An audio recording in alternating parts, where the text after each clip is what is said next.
15 রোজার ভিতরে হঠাৎ অতিরিক্ত অসুস্থ হয়ে পড়ে, ক্ষুধামন্দ, বমি, পুরো শরীর ব্যথা, আর চলতে পারে না। তো ইমার্জেন্সি ওইভাবে আবার সদরে নিয়ে যাওয়া হয়। সদরে নিয়ে যাওয়ার পর তারা টেস্ট দেয়। টেস্ট দেওয়ার পর প্রথম দিন রাত্রে আর কোনো টেস্ট হয় নাই। পরের দিন ডাক্তার আসার পর টেস্ট দেখা, ব্লাড টেস্ট, কিডনি টেস্ট দেওয়ার পরে ওনারা কিডনি টেস্ট দেখার পরে ওনারা বলছে যে রোগীর কিডনি দুটাই ড্যামেজ হয়ে গেছে, আপনারা ইমার্জেন্সি ওনাকে আজকের ভিতরে পারলে নিয়ে যান, ঢাকা মেডিকেল কলেজ হাসপাতালে নিয়ে যান। আমরা ওখান থেকে আসার পরে এসে ঢাকা মেডিকেল কলেজ হাসপাতালে নিয়ে যাই। নিয়ে যাই ওনাদের ওখানে দেখাই। দেখানোর পরে ওনারা সম্পূর্ণ কাগজপত্র দেখে ভর্তি নিল। ভর্তি নেওয়ার পরে ডাক্তার আসার পরে ডাক্তার এসে টেস্ট দেওয়ার পরে ওনারা ওই কিডনি রিপোর্ট দেখার পরে বলছে যে কিডনি রোগী এখন ইমার্জেন্সি আজকেই ডায়ালিসিস দেওয়া লাগবে, ব্লাড লাগবে।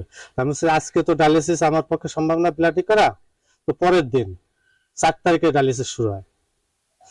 তো ডায়ালিসিস দেওয়া শুরু হয়, ডায়ালিসিস দেওয়া ওইখানে ভর্তি থাকে। ভর্তি দীর্ঘ 1.5 মাস ওখানে ভর্তি রাখলাম। রাখার পরে তারা বললে যে হাতে পেস্টুলা করা লাগবে।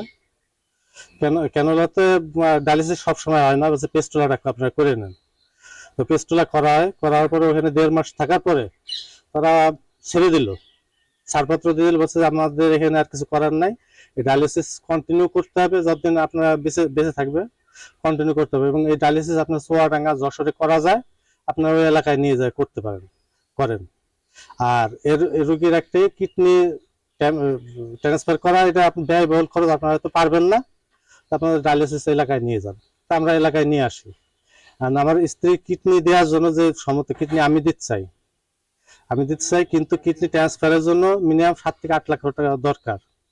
এই টাকাটা আমার পক্ষে, আমার যা ছিল এই পর্যন্ত তার পিছনে ট্রিটমেন্ট করে সম্পূর্ণ সর্বোচ্চ শেষ।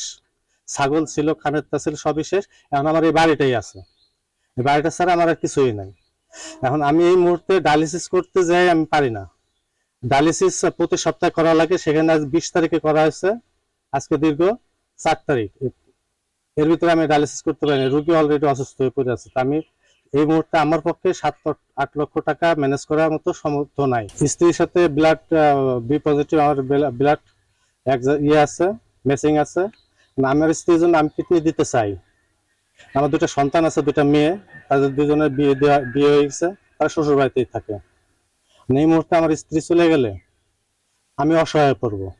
আমার পরিবারটাকে বাঁচানোর জন্য আপনাদের সবার সহযোগিতা চাই। আপনারা সবাই মিলে যদি আমার একটু সহযোগিতা করেন, একটু দয়া করেন, তাহলে হয়তো আল্লাহ সবকিছুর মালিক, আপনাদের উসিলায় হয়তো রোগীটা ভালো করতে পারে। আমিন চাচার স্ত্রী আজ দীর্ঘদিন যাবৎ অসুস্থ, কিডনির কঠিন রোগে ভুগতেছেন। আপনারা যারা অনেকেই অনেক দানশীল আছেন, অনেক দান করে থাকেন। আর আমিন চাচার 2টা মাত্র কন্যা সন্তান, তাদের বিয়ে হয়ে গেছে। ইনি তার যা ছিল চাকরি, এই সবকিছু ছেড়ে এখন স্ত্রীর সেবায় নিয়ে ব্যস্ত।